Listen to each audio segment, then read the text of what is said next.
Hello. How you doing? Good, how are you? Good. How is everybody? Good.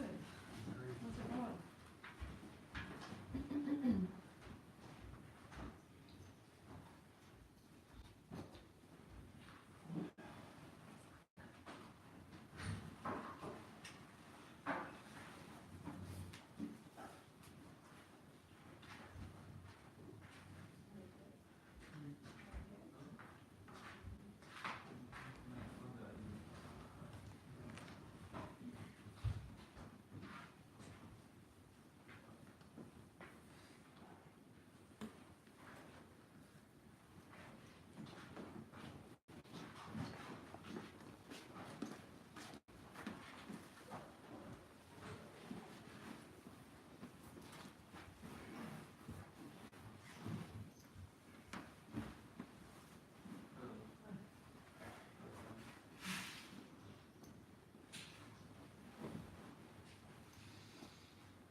For those who are new, we will start with a little chanting, and that chanting is found in this book. And you can get one of the copies from here.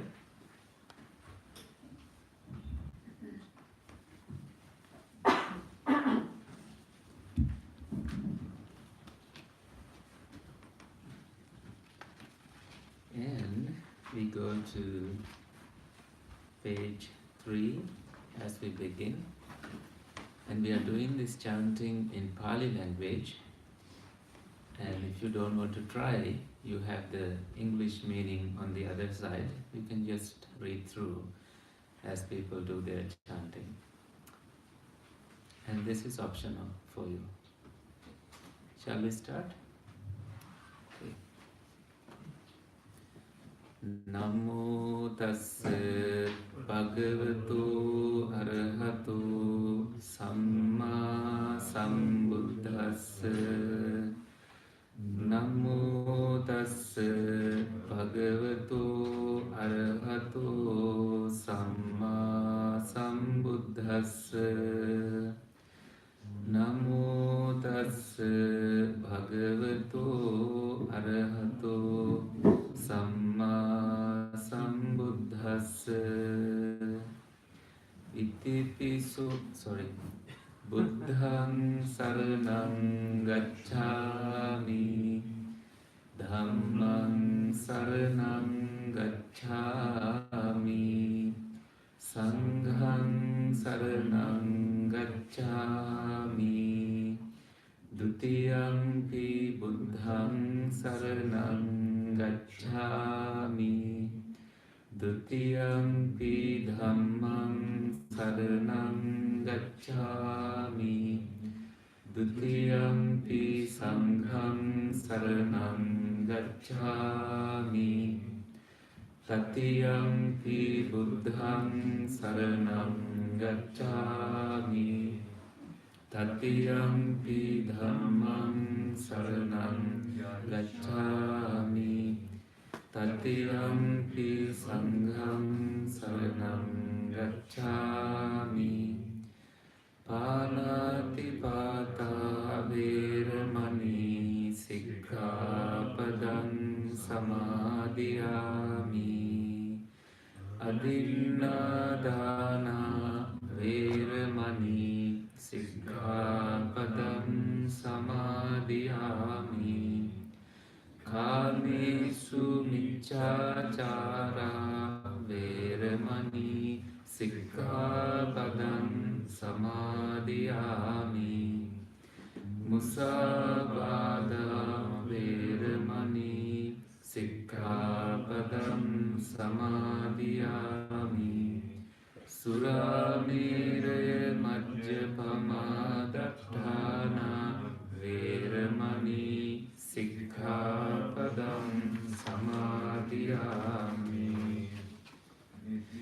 Itipiso bhagava arahang samma sambuddho vijjācarana sampanno sugato lokavidu anuttaro purisa dhamma sārati sattha deva manussanam buddho bhagavati.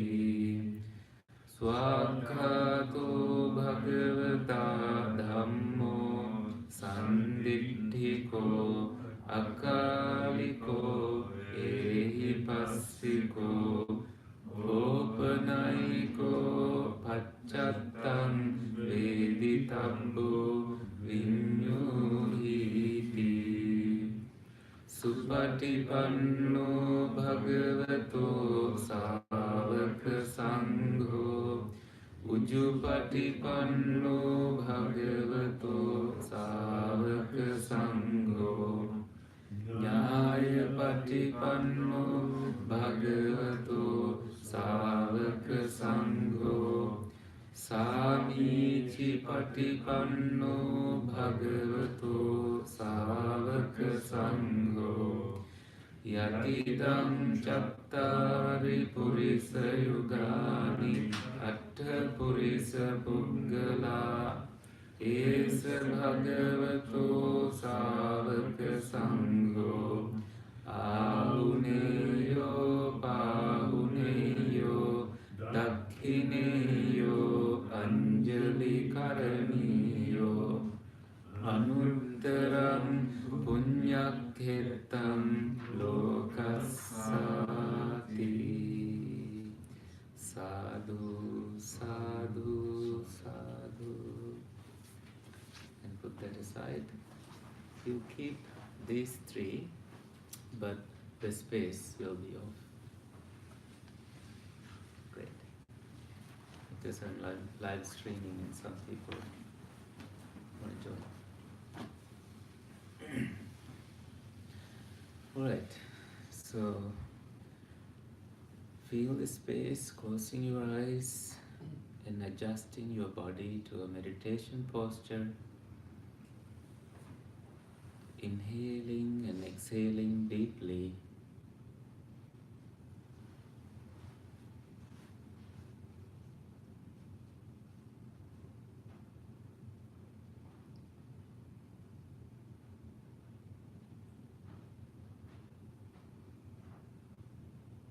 Breathe in and breathe out,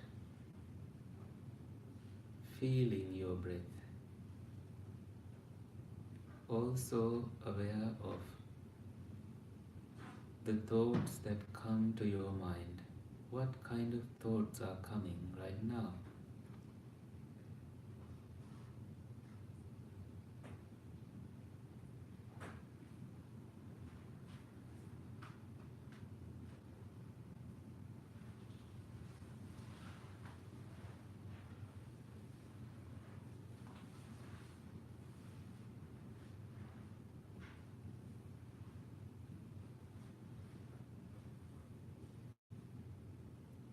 No thoughts, more thoughts, or less thoughts.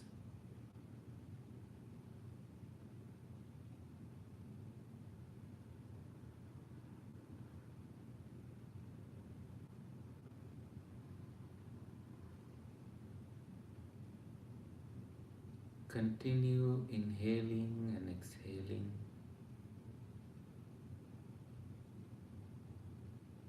being aware of your body as well.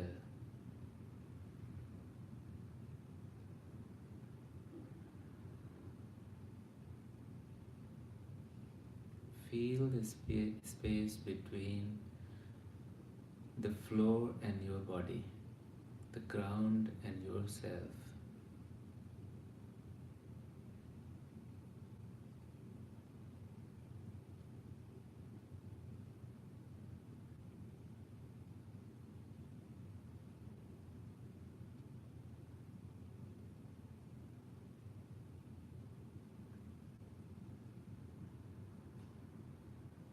In the end, it's not about the body,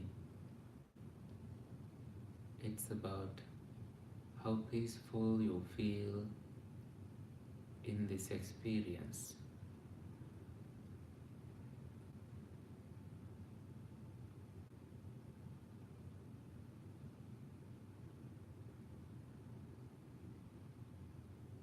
With each inhale you take, feel your face.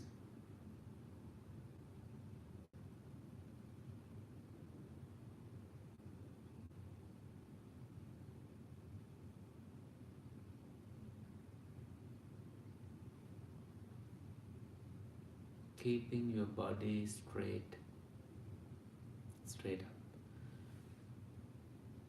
And the back, not too tight, not too loose.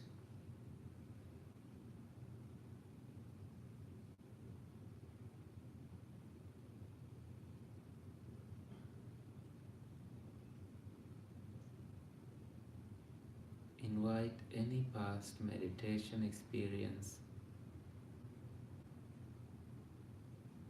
to be with you and guide you in this session.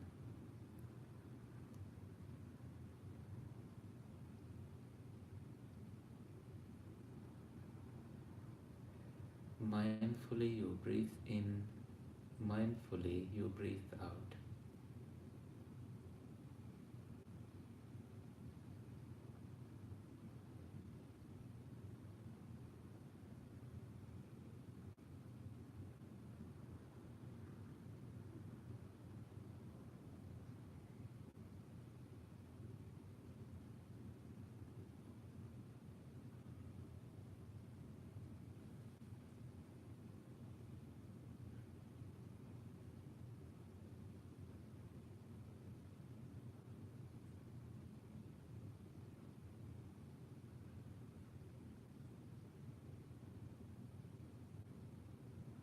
You transition from the body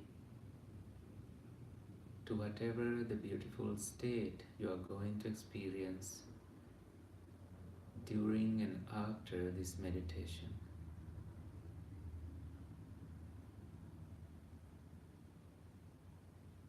Anchoring your thoughts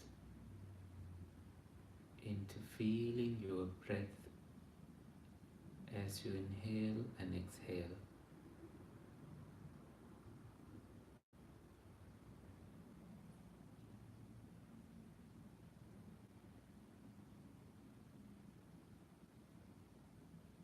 Can you adjust your body? Yes, you can.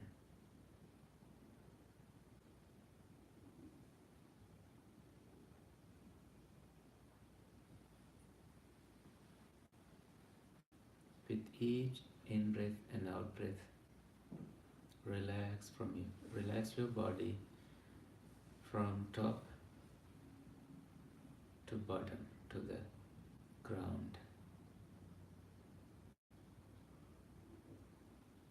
Inhale, relaxing your head. Exhale, relaxing your head.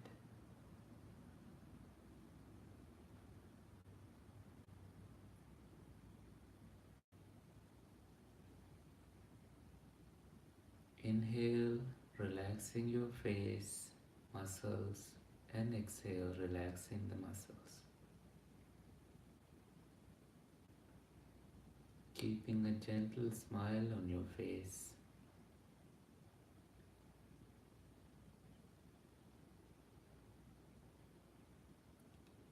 Inhale, relaxing the back of your head,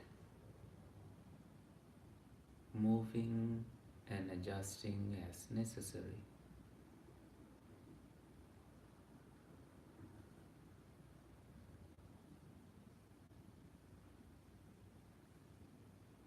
Feel your neck, shoulders, your spine,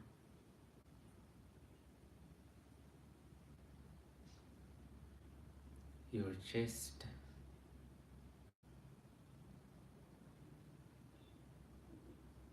your belly,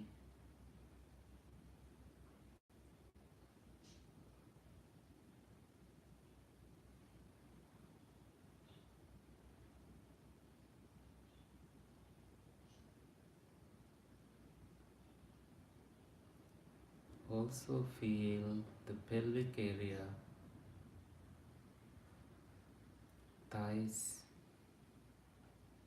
and your hands resting, your knees, your bottom,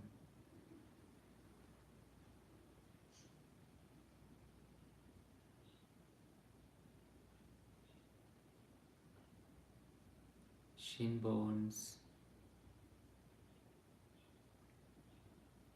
heels and soles of your feet, and feel the toes.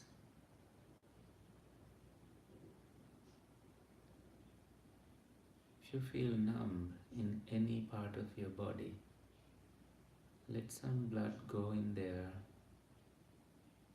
and be aware of each arising and passing feeling as you feel.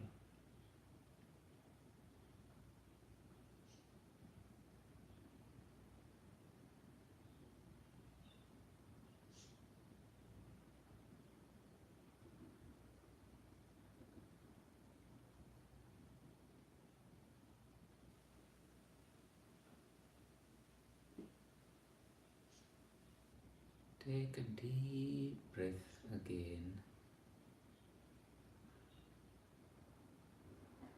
and release.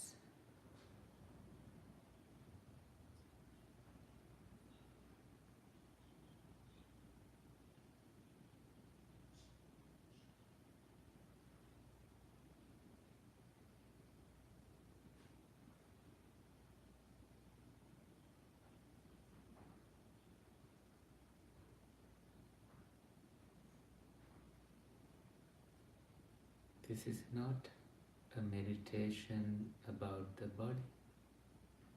This is not nose meditation or mouth meditation. This is all about the mind.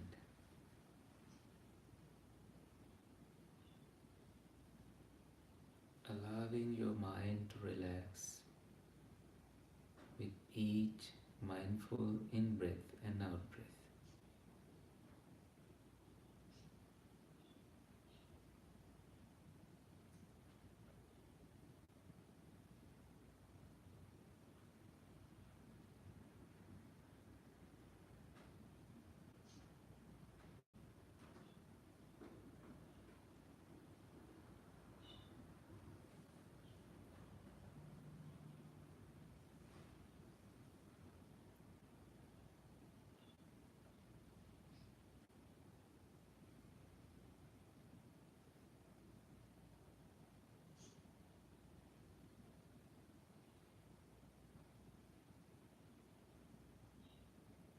Enhance your feeling of relaxation by doing whatever that helped you to get there.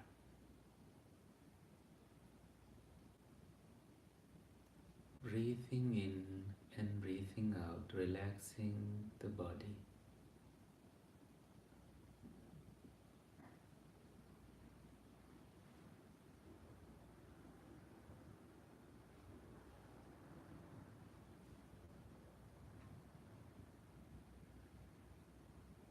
Being aware of the feelings as you breathe in and breathe out.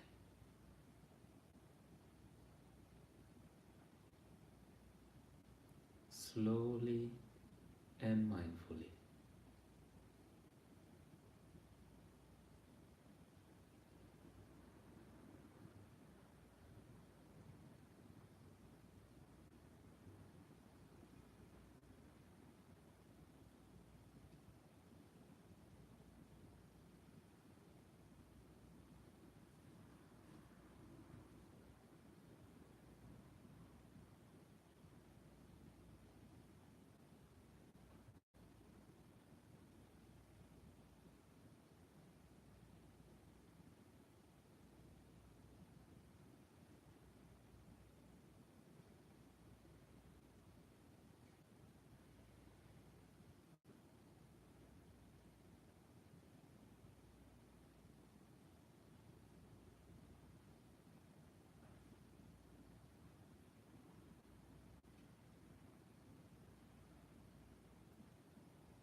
Feel the tranquility.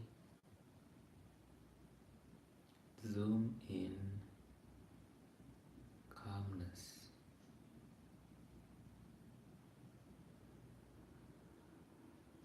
If you have to change your posture, please do so mindfully and fully aware that you are doing that.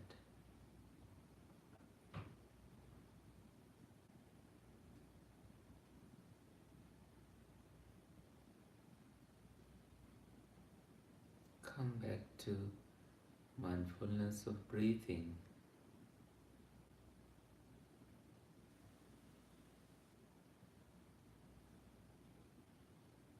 Did your mind wander to different places?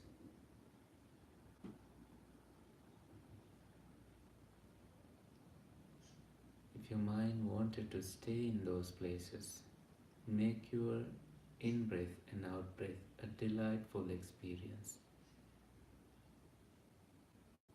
Being more aware of the sensations.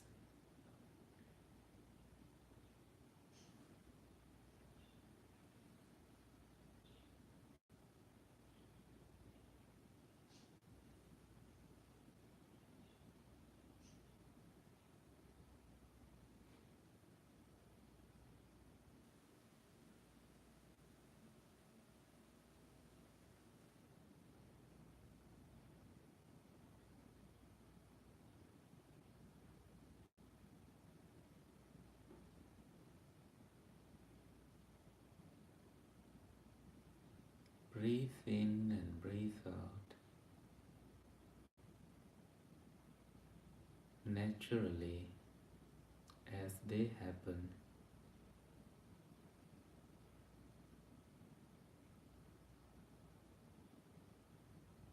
Just become one with breath.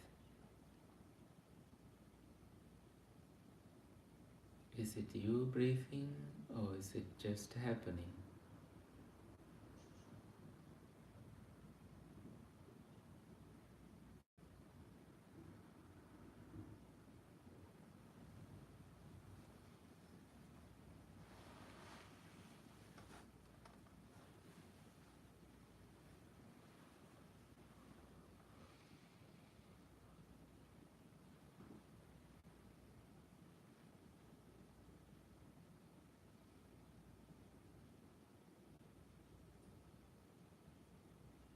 Let your breath disappear when it wants to and come back when it wants to.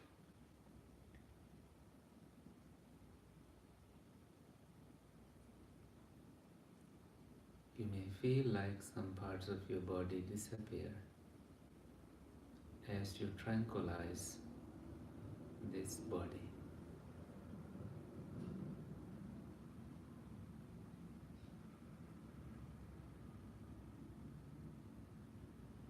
Try to become completely stilled, both in the body and the mind. No movements, no controlling,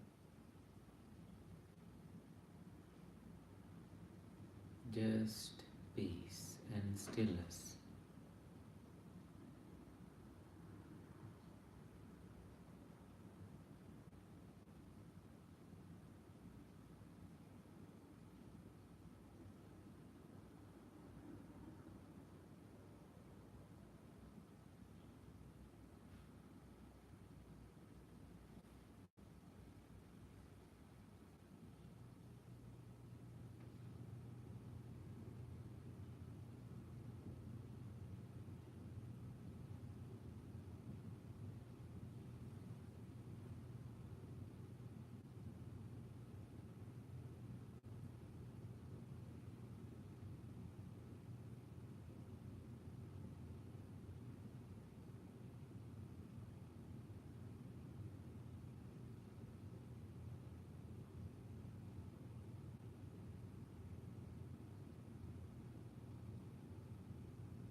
Enjoy the silence and let your breath to guide you toward more peace, tranquility, and stillness.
Let your luminous mind open,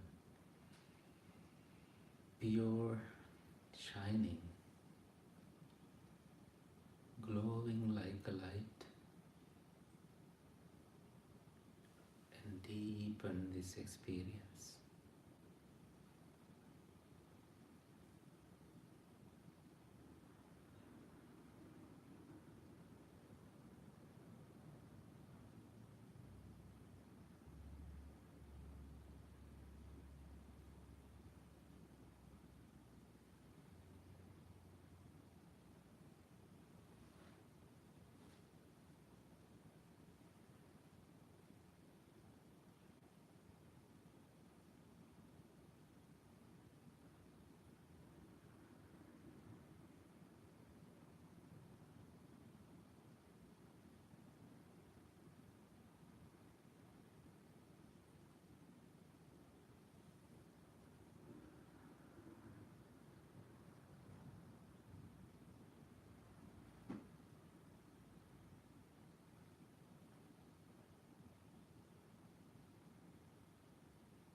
Feel the emptiness or be aware of emptiness.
Welcome home to true nature of things, things that change and then change again.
page 7 of this chanting book.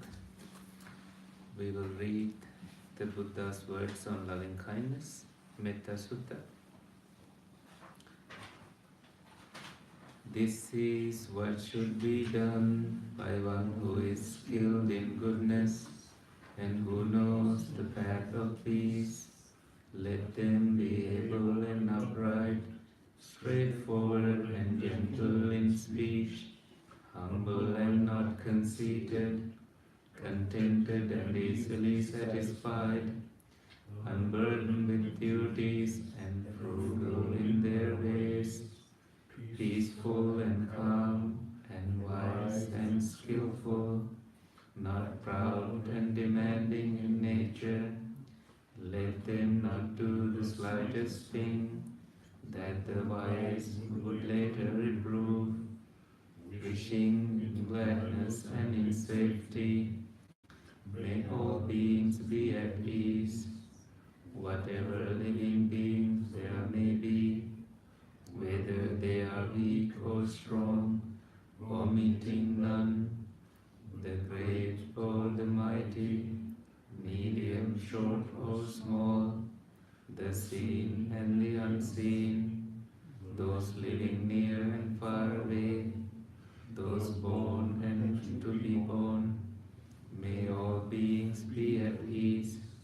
Let none deceive another or despise any being in any state. Let none through anger or ill will wish harm upon another. Even as a mother protects with her life her child, her only child, so with a boundless heart should one cherish all living beings, radiating kindness over the entire world, spreading upwards to the skies and downwards to the depths, outwards and unbounded, freed from hatred and ill will, whether standing or walking, seated or lying down, free from drowsiness. One should sustain this recollection. This is said to be the sublime abiding, by not holding to fixed views, the pure-hearted one, having clarity of vision, being freed from all sense desires, is not born again into this world.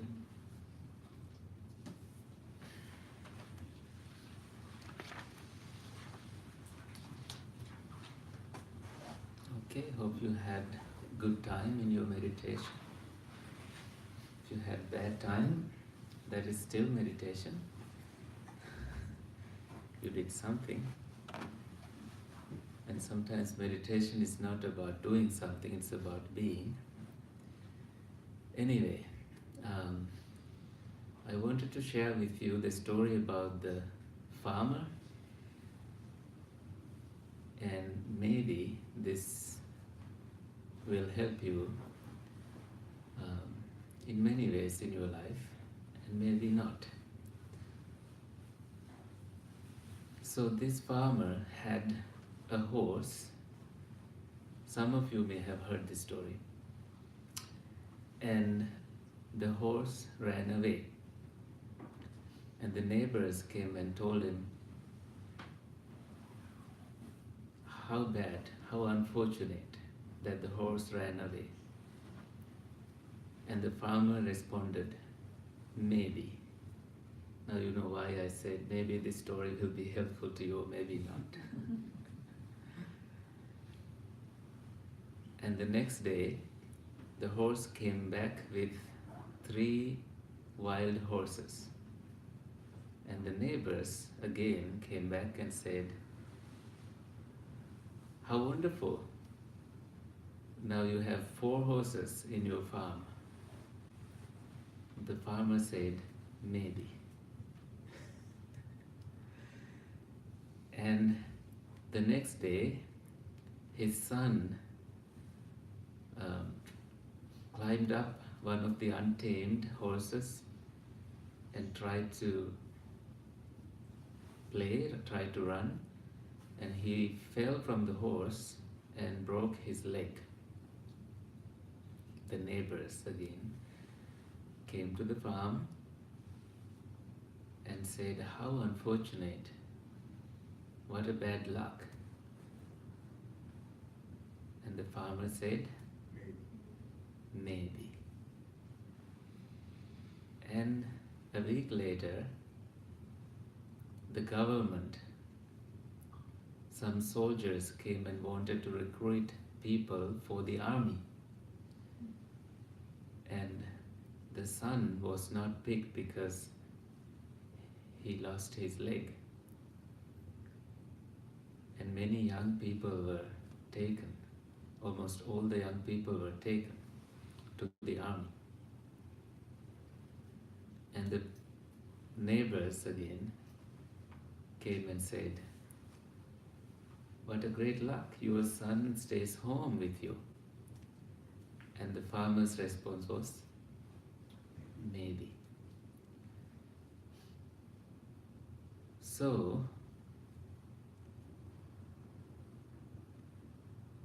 with every situation in life, there is good and there is bad. And we cannot always tell what the outcome will be like, how it will impact our lives.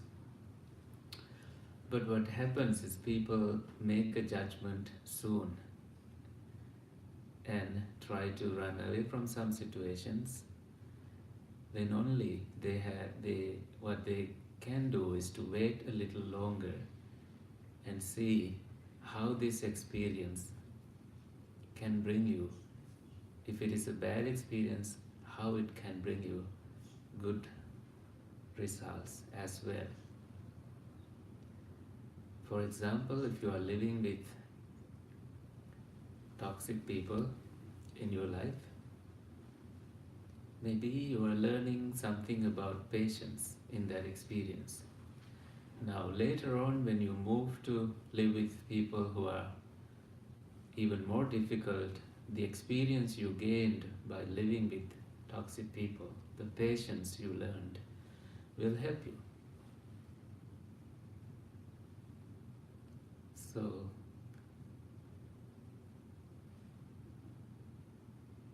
in each situation, you have something good and something bad. Sometimes we get super excited about a real good situation, but then later you find some concerns, some worries, and something bad about it. That's the nature of the human life.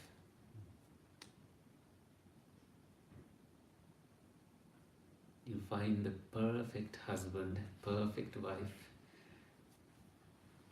but then you start complaining. You find yourself telling bad things about the husband, bad things about the wife with your friends. Sometimes you pick one friend and you talk about something that you don't like. And such things don't exist. But it takes time to learn.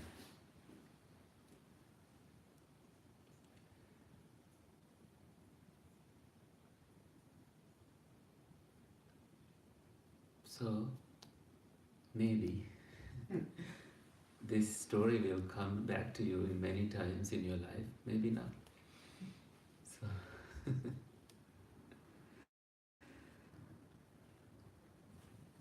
I think there's another story, Good or Bad, Who Knows, by Ajahn Braham. I don't remember the story. But I remember his story about working in the temple and building a brick wall. And I think there was a bad brick somewhere. He put this brick that he didn't put it in nice order, and he was worried about it. And I think some people came to the monastery and started praising his skills of... Do you know the story, Richard? Praising his skill of how straight the wall is and how good it is. So until then he was only focusing on that one bad brick. So he couldn't really see the beauty of it, how nice it is. Anything you want to add, Richard? Or anyone else? It's one of the typical Ajahn Brahm Yeah, stories. yes. Saying that that's the tendency of the mind, is not to see the hundreds of good bricks, Mm-hmm. but only to see the bad brick. You Yes. just see the bad brick. Exactly. And we do that with almost everything in our life. We just see the bad and we ignore all the good things. Right. When you have done a mistake, sometimes you focus on that, you zoom in, zoom in, zoom in, and that becomes the big screen in your mind. It's like watching TV. You are really absorbed into that bad experience, the mistake. Then you have so many good bricks, good experiences, good things you have done, and your mind is not going there. Your mind is asking you to pick on that one mistake you did. People give up on life very soon sometimes. I was watching this celebrity, I don't remember the name, because she had so many surgeries in life, 22 surgeries, and she wanted to take her life. She thought she is a burden to her family. But she doesn't know how many people out there in the world that loves her talent, waits for her to act and show her talents. And the family doesn't even think that she's a burden to the family. They also love her. But it's all in your mind, that all these surgeries she had to do and the burdens. So the mind's nature is to find quick ways to, fix situations. The only quick way is to be patient. Right? The Buddha said, patience lead you to Nibbana, the freedom from bondage.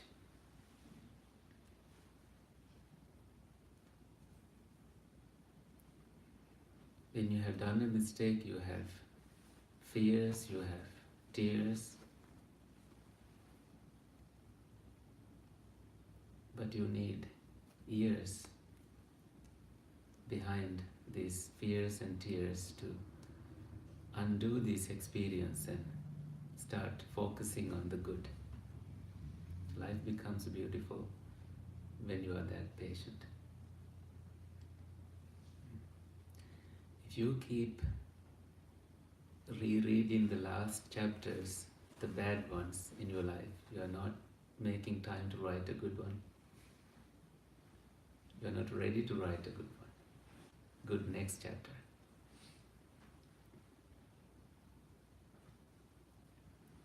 Anyway, any questions about the meditation, about what we just discussed about? Any comments? Anything you want to share? Yes? About the toxic people in your life, if you have people that are toxic, after you learn from them, I mean, isn't it at some point better to just not have toxic people in your life? If you have the And then choice. you decide to leave those people. People advise you on that. I have told that to people right here many times too. If people are toxic, it's okay to leave. But I think with what we just discussed, how many years should we wait? I think it's unknown until these people learn and change. And I think we also need to think about their past karma, something we don't know, we have no knowledge of. We don't know why they are making such decisions in their lives, and if we can only focus on our own inherent good nature, half of our problems will be solved. I think I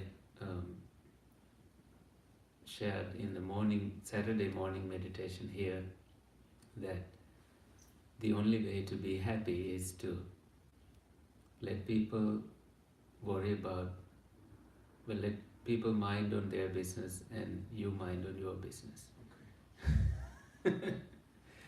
And but I think, how does that answer the toxic people situation, right? When you find yourself living with toxic people, you take it as your responsibility to detox them, right? That's when you start complaining about things and fighting over things and trying to correct people.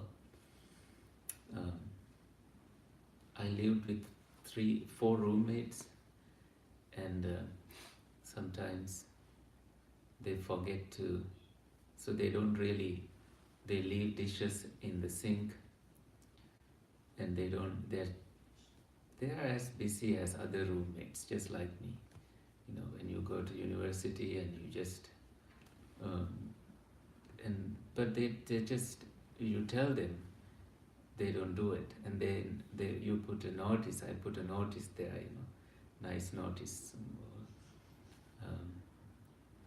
We had a poem actually in big letters. A poem. That's what it, how it read. It said, no dish. No dishes, no bits of food, and something more. So that's the poem. But people who do that are the ones who don't read any poem or any labels or anything that you put in there. So then you learn to just, they are your friends in the end, right? They are these people studying, and these people haven't learned it in their lives. And if you tell your landlord, you tell other roommates, and you try to find the smartest ways to tell these people, and still they do that. They say, oh, I ran out of time, and I had to get my Uber, and I had to run to the class, and the storm was coming, I had to get to the class soon. And you are going through the same level of experiences that this person is going through, but still they decide to do that. So they have that mentality. And making peace within ourselves means not getting annoyed. And even if you get annoyed, keeping the words, the thoughts to yourself, especially after expressing your annoyance, you make the situation even more toxic. And then you don't know how to handle it, or they don't know how to handle it. So it becomes poisonous. So people do decide to leave toxic people, and sometimes people become toxic because they have more money than the other person, because they are bossy, they are that way in their families. I think if you can make a decision on your own, you try to talk to wise people that you know, a counselor, a therapist, and make a decision together, but still it has to come from within. So it becomes a lasting decision. People should not make decisions just because someone is appropriating the situation and telling, this is exactly what you should do, but maybe they are not really seeing the whole picture. So I had a friend who told me, I should, this is my young age, you should quit being a monk, and you should buy lay people's clothes and enjoy your life. It's the time, and now you're about to graduate. And then I shared that with a professor I knew of, and he said, you should never do it just because he's saying it. You should do it if you feel like doing it. And I wasn't feeling like that. I didn't feel that way. But it's easy when someone gives you this advice, you just start to, it stays in your mind for some time, right? And then you zoom in and you start to kind of consider those options. Is that true? Am I wasting my time? So these thoughts come to your mind. Still, again, the decision has to come from within. You have to listen to gut feelings several times before you make a strong decision. So I'm not giving you an answer here. I'm giving you some words like patience to use as remedies in your life. Anyone else has any response to her thoughts, her question or comment? Well, I mean, I've had toxic people in my life, still have toxic people. Some I can't get rid of because they're family members and whatnot, but I still have boundaries. Yeah. I accept their toxicity and the boundary that I put up is mostly for myself, because what I find is, once again, I'm trying to often control the situation because I want them to get better. And this idea that I can do something to make them get better is the illusion that I have to set the boundary for. Okay, and just be okay with them being toxic. Yeah. But they can live with me. Right. I think I remember someone talking about something similar, like having bad partners in life. It's not the partner that is bad, it's your mind making that decision. It's not the person who is toxic, it's your mind making that judgment sometimes. And if you are not, like the Buddha was scolded by a Brahmin, and the Buddha was not shaken by it. And the Buddha asked, like, when you have given, when you have tried to give a gift, if that person is not accepting it, who wants a gift? Still the person who tried to give it. So if someone tried to scold you, you are not taking it, it's theirs. You are not taking it, someone tells you a donkey, and they can tell 100 times you are a donkey, and you are not a donkey, you know that. If you repeat that in your mind 100 times, you are telling yourself that you are a donkey 100 times. Sometimes our mind creates these stories, and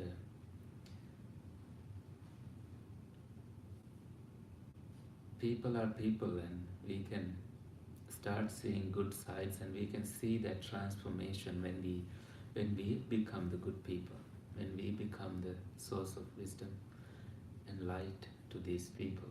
I think I told this lady in Colombo one time, she came and told me that she had a friend who caused her many troubles, and she's now having cancer. That friend who caused troubles having cancer, and this friend thinks that she's having not a friend, but this person is thinking that she's having cancer because she did bad things to this person. I said, maybe mentally you are trying to now create a story and about something that's completely unrelated, and this can be cancerous to your mind, not to the body. So it's best you remove that thought completely and try to radiate loving thoughts in her direction. Sometimes because those people are family, you stay with them, but if you are really always blaming them inside your mind, there is a cancer inside, in the mind. I think that has to be removed for you to make space for good thoughts and for good energy, good purify your blood. Very important. Sometimes people end up, going in that direction, like the body starts to react in different ways because you are not listening to the body, you are just complaining about this person inside your head. And that takes so much time from you so that you are not aware of the feelings of the body. Even when you are sick, you don't notice it. That's how strong some feelings, some thoughts come to you and start taking your life. That's what came to my mind when you were talking about when you were giving that response. Sometimes people have to learn that this is why sometimes teachings of the Buddha comes really handy to people. He said, people think you have husbands, you have parents, you have children, but he said, you don't have even you for yourself. Then how can you think you have refuge from others? So what he means by that is, when you really go deep into the experience, we personalize everything. When you depersonalize everything, is that a word? When you undo that experience, you can make peace with any situation. You can move on and find that peaceful place in your own boundaries and safety, and you are doing the right thing at that time. You don't really hold charcoal and say it burns and it burns. You throw it away and find freedom. That's the mind's victory. I had a recent experience with a friend who I wasn't pleased with the work that he was supposed to do, but I didn't take it personal. Mm-hmm. I didn't like the work, but I didn't take it personal, like, oh, look what he did to me, or it's just I just didn't like the work. So and so when I severed the business relationship, and I didn't personalize it, and so the friendship remains intact. Good. I think that's a wise response when you see some some danger that you feel like this may not work out. Yes. It's best to make that decision early enough, so you keep the friendship intact and you save your business. Right, because sometimes because that person is a friend, you try to help and you find yourself in danger, find yourself in trouble very soon when you get caught in their drama, in their problems.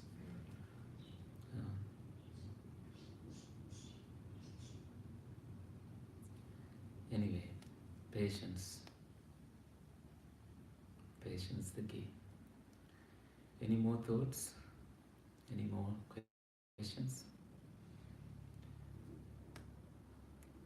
Alright, we can end the session here. And some tea over there, and please enjoy with some warm water. And the Thai lady came and dropped some Thai food, some sweets. You can also enjoy them there and that counter. So have a blessed end of the week and happy meditation. Thank you for coming.